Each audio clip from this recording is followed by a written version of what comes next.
স্কুলের কমিটি গঠন থেকে শুরু করে সমস্ত বিশ্ববিদ্যালয়ের নিয়োগ প্রক্রিয়া সবখানেই দলীয় বিবেচনাকে প্রাধান্য দেওয়া হচ্ছে। মাননীয় স্পিকার, শুধু বড় আকারের বাজেট দেশের প্রান্তিক মানুষের জন্য কতটুকু কাজে লাগবে সেটাই হচ্ছে আমাদের প্রশ্ন। মাননীয় স্পিকার, এই বড় বাজেটের সুবিধা প্রান্তিক মানুষের কাছে পৌঁছানোর জন্য সরকারকে নিশ্চিত করতে হবে স্বচ্ছতা বাস্তবায়নের ক্ষেত্রে, স্বচ্ছতা, দুর্নীতি থাকবে না বাস্তবায়নের ক্ষেত্রে, এবং দক্ষতার সঙ্গে বাজেট বাস্তবায়ন করতে হবে। এটা নিয়ে দেশের মানুষ উদ্বিগ্ন যে এই প্রস্তুতি বা এই কতটুকু আছে সরকারের বা বাজেটের কি গাইডলাইন আছে।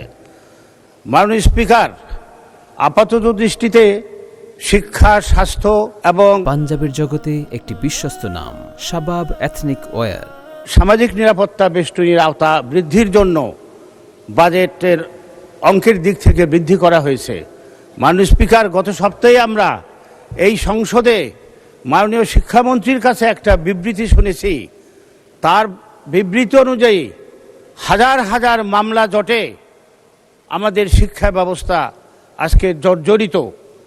শিক্ষা প্রতিষ্ঠানগুলোতে শিক্ষক নাই, কর্মচারীর অভাব, বিশেষ করে গ্রাম পর্যায়ে যে প্রাথমিক বিদ্যালয়গুলো আছে সেখানে শিক্ষকের পাশাপাশি ছাত্রেরও অভাব। মাননীয় স্পিকার, বিগত ফ্যাসিবাদী আমলে যেভাবে দলীয়করণের মধ্য দিয়ে শিক্ষা প্রতিষ্ঠানগুলোকে ধ্বংস করা হয়েছে, যদি একই ধারাবাহিকতা যেটা আমরা লক্ষ্য করছি যে বর্তমান সময়েও স্কুলের কমিটি গঠন থেকে শুরু করে সমস্ত বিশ্ববিদ্যালয়ের নিয়োগ প্রক্রিয়া সবখানেই দলীয় বিবেচনাকে প্রাধান্য দেওয়া হচ্ছে। মাননীয় স্পিকার, এই দলীয় বিবেচনা প্রাধান্য পেলে শিক্ষা খাত কখনোই ঘুরে দাঁড়াতে পারবে না বলে আমি মনে করি। মাননীয় স্পিকার,